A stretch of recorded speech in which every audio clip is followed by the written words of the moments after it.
Assalamualaikum dear students, I hope you are all fine and doing great. Our today's topic of discussion is continuation of phylums.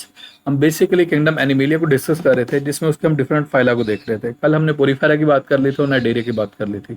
आज हम basically देखेंगे phylum प्लेटिहेलमिन्थेस को। प्लेटिहेलमिन्थेस को generally हम कहते हैं प्लेटफॉर्म्स। अब प्लेटफॉर्म्स इसलिए कहते हैं क्योंकि इनकी बॉडी फ्लैट होती है। इनकी डॉर्सल और वेंट्रल साइड से दोनों साइड से कंप्रेस्ड होते हैं, so that's why they are called as a platforms. मैं आपको शो कर देता हूँ इनकी बॉडी, फिर आपको ज़रा आइडिया बेहतर हो जाएगा।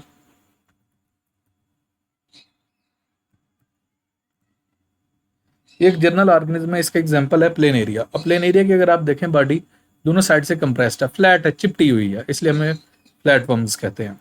एनीवेज मैं हाईलाइट करता हूँ फिर इसको डिस्कस करते हैं। They are called platform, they are unsegmented. उनकी बॉडी सेगमेंट्स में डिवाइडेड नहीं होती। अब क्वेश्चन आता है आपके माइंड में, अगर सेगमेंट्स में डिवाइडेड किसकी है? जो अर्थवर्म वगैरह होते हैं उनकी बॉडी सेगमेंट में डिवाइडेड होती है। And body soft and also ventrally compressed. Most of them are free living, mean वो फ्री लिविंग है, वो किसी एक स्पेसिफिक होस्ट पे डिपेंडेंट नहीं होते। Example planaria. Some are endoparasite of human and other animals. बाज ऐसे हैं जो एंडोपैरासाइट है। अब यहाँ पे एक टर्म आ रही है पैरासाइट। एंडोपैरासाइट को डिफाइन करने से पहले मैं जनरल बोलता हूँ parasite. The organism which obtain it's nutrient और न्यूट्रिशन फ्रॉम अदर ऑर्गेनिज्म। कोई भी ऐसा ऑर्गेनिज्म जो किसी दूसरे ऑर्गेनिज्म से अपने न्यूट्रिशन लेता है उसे हम क्या कहते हैं? पैरासाइट कहते हैं। और जिससे न्यूट्रिशन ले रहा होता है वो उसका होस्ट होता है। अब पैरासाइट जनरल टर्म है, इसके आगे दो टाइप्स होती हैं। One is the ectoparasite, other is the endoparasite. Ectoparasite वो ऑर्गेनिज्म होता है जो उसकी बॉडी की सरफेस के ऊपर है, वो है एक्टोपैरासाइट। और कोई ऑर्गेनिज्म अपने होस्ट की बॉडी के अंदर है तो उसका क्या होगा? एंडोपैरासाइट। Is it clear? मैं कहता हूँ फर्स्ट को लो आपके सर में जुए हैं तो वो आपकी क्या? एक्टोपैरासाइट है। अगर किसी के पेट के अंदर क्या उसे कहते हैं, कोई वर्म्स वगैरह हैं तो उसके क्या होंगे? एंडोपैरासाइट होंगे। Anyways example liver fluke and tapeworm and blood fluke है, ये एग्जांपल्स हैं। नेक्स्ट हम देखते हैं दे आर ट्रिप्लोब्लास्टिक। अगर आप मेरी प्रीवियस लेक्चर को देखेंगे ना तो मैंने वहां पे दो टर्म्स बोली थी। मैंने एक बोली थी डिप्लोब्लास्टिक, अदर मैंने सेकंड बोली थी ट्रिप्लोब्लास्टिक।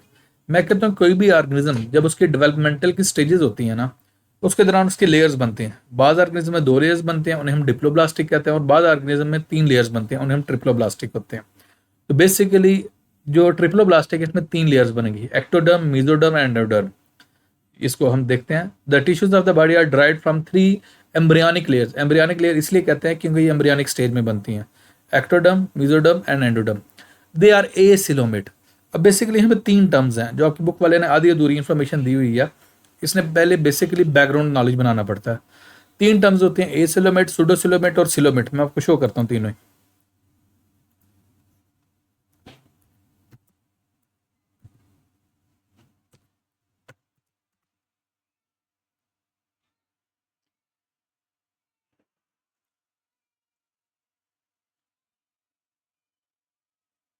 ये वाले ऑर्गेनिज्म, ये एसिलोमेट है क्योंकि इनकी क्या हो सके तो बॉडी वाल के दरमियान एक्टोडर्म, मेसोडर्म और एंडोडर्म के दरमियान कोई लेयर नहीं होती, इसे हम कहते हैं एसिलोमेट।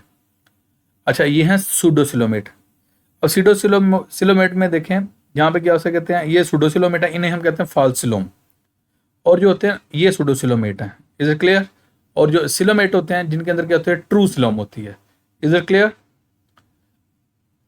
मैं दोबारा बोलता हूँ, एसिलोमेट, सूडोसिलोमेट और क्या तीसरा क्या है? सीडोसिलोमेट। Is it clear? ये जनरल सी इसकी तीन टर्म्स हैं। ओके, नेक्स्ट हम देखते हैं a loose connective tissue called parenchyma fills space between the body wall and the body organs. Okay, they have bilateral symmetry. अगर मेरा प्रीवियस लेक्चर देखे वहां पे मैं रेडियल सिमेट्री और बायलैटरल सिमेट्री दोनों को डिस्कस कर चुका हूँ। अब बच्चे अगर आपको हमारे लेक्चर की समझ तब आएगी जब आप हमारे लेक्चर कंटिन्यूटी में देखें, क्योंकि हर लेक्चर पिछले लेक्चर्स के कनेक्टेड है।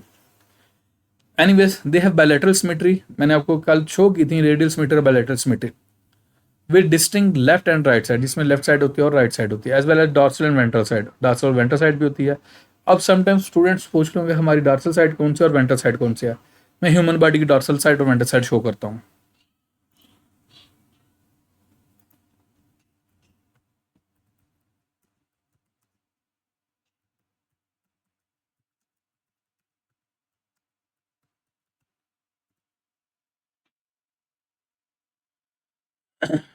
ये जर्नल क्या हो सकता है? ह्यूमन है।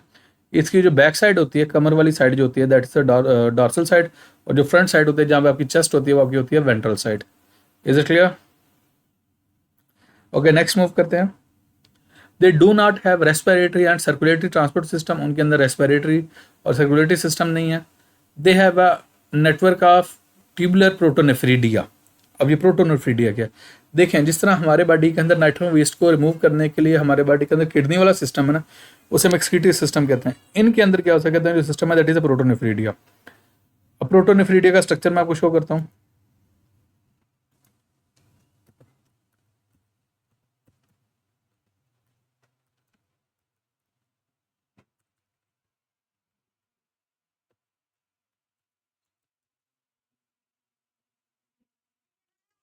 ये प्रोटोनेफ्रीडिया फ्लेम सेल्स हैं। ये जर्नल क्या से कहते हैं, स्ट्रक्चर है, जिसमें क्या हो सकता कहते हैं, ये ट्यूब्यूल्स होती हैं, इससे फ्लूइड बॉडी के अंदर एंटर हो जाता है। इनकी क्या होता है, ये एक्सक्रीटरी सिस्टम है, और यहाँ पे इन सेल्स को हम कहते हैं फ्लेम सेल्स, और इसी को हम प्रोटोनेफ्रीडिया स्ट्रक्चर कहते हैं। और इसी के थ्रू ऑर्गेनिज्म क्या करता है, जो वेस्ट मटेरियल बॉडी से बाहर निकालता है, और वेस्ट मटेरियल को बॉडी से बाहर निकालने के लिए स्पेसिफिक स्ट्रक्चर पोर्स होते हैं, उन्हें नेफ्रीडियो पोर कहते हैं। अब यहाँ पे स्टूडेंट समटाइम क्वेश्चन पूछ लेते हैं कि हम इन्हें फ्लेम सेल्स क्यों कहते हैं। बेसिकली इस स्ट्रक्चर में क्या होता है, there is tuft of cilia, ये टफ्ट ऑफ सीलिया। अब मैं एक स्टेटमेंट बोलूंगा, इसे याद रखिएगा। The beating of सीलिया looks like a flickering flame. कहता है जब सीलिया बीट करते हैं ना, तो ऐसे लगता है जैसे कोई फ्लेम जल रहा होता है, इसलिए इसे फ्लेम सेल्स कहा जाता है। Is it clear? ये आपको डायग्राम में ज़्यादा बेहतर शो कर देता हूँ मैग्नीफाई करके, ये देख लें। ये क्या हो सके, प्लेन एरिया, उसके अंदर ये ट्यूबुलर सिस्टम है, प्रोटोनेफ्रीडिया, जो इसके बॉडी से वेस्ट मटेरियल को बॉडी से बाहर निकालने में इन्वॉल्व होता है। Is it clear? Okay, next चलते हैं हम। ये मैं सारा एक्सप्लेन कर चुका हूँ। Each branch ends in a bulb like called flame cell. Flame cells क्यों कहते हैं वो भी बता चुका हूँ। The cilia of the flame cell beat to suck surrounding fluid into tubules. Okay, the tubular, next में हाईलाइट कर रहा हूँ।